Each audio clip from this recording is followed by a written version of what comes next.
so far? How are you enjoying the conference? The conference is amazing. I mean, the crowd, the energy, everyone is like really, really super present. And I think that that's like one of the best things about, just being part of this conference in and of itself is just like that, the energy. It's great energy at this school. And so, Would you say that's your favorite part so far?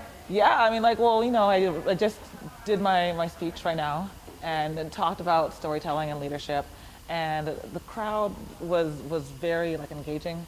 Like I felt like people were like really like listening to the story. Hopefully they also got the message as well. But yeah, I think that just like the students here are great. And it's a wonderful space as well. So that helps. Great. Yeah.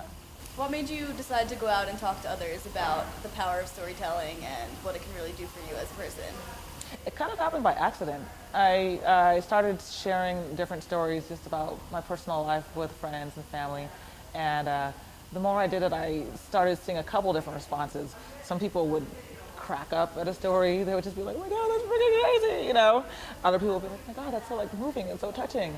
And the more that I started just kind of sharing experiences, I saw that it kind of like really was an amazing way to engage and to have people also start to share their stories. And organically, I started like looking into this concept of like, what is the connection between sharing a story and being a leader? Because a lot of people, when I started sharing a story, like a funny story, they're like, oh my God, I want to go out and do that. That sounds like so much fun. Or if something was depressing, they're like, okay, I'll know never to drive my car with, a bare tire. And these are all these different ideas that kind of got people, thinking about their own course of action or how they should engage or think about a certain activity or a certain course of action that they could take. And in essence, that really is what what leadership is about. It's about either like thinking about, okay, how can I make a better decision? How can I engage people in a different way? How can I inspire them in a different way? So the more I started just doing storytelling, the more I saw that I had the power to be a better leader. So it really happened like organically.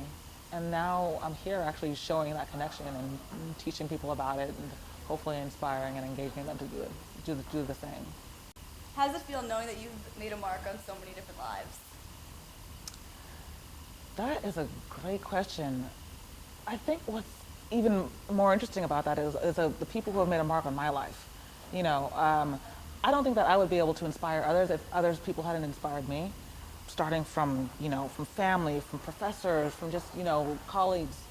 I think that inspiration is like it's reciprocated. So it feels great to be able to talk to people about my story, to be able to have them think about their own journeys. But honestly, it's come from from other people. I couldn't do anything.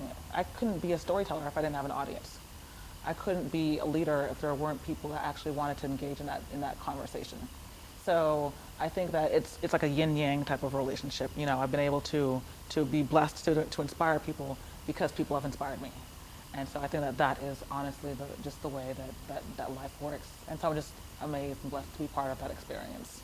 Is there one person that inspired you the most out of everyone that you've come in contact with, or? The most? Wow. These are like determinate, definite questions. I can give you one or two examples of people. Sure. Okay. So my twin brother, I don't know if you heard my speech earlier or not. My twin brother has definitely been one of those people who's inspired me in amazing ways. I think that having a twin in general is a very special bond. But having a bond with somebody who has a disability, who has Down syndrome, I've literally been able to see during the entire course of our lives the way that he can make decisions that are very, very simple. I think that sometimes, like we can get too carried away with material possessions.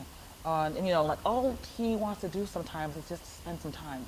One of his number one questions is like, when are you coming home? When are you coming home? It's like, I'm coming home, I promise you. And I think that he has been one of those people that has shown me just like the value of quality time. Don't worry about the possessions that I have. Don't worry about like, other things that just don't matter.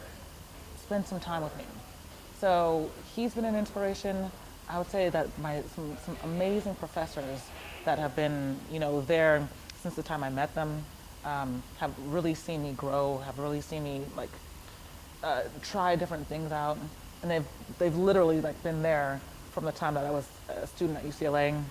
So my mom, my dad, there's so many different people, but they've all like, you know, I feel like they've all played a role in this journey called life, and you know, there's beauty in those relationships, and they're all unique, and I value them for being unique in their own nature.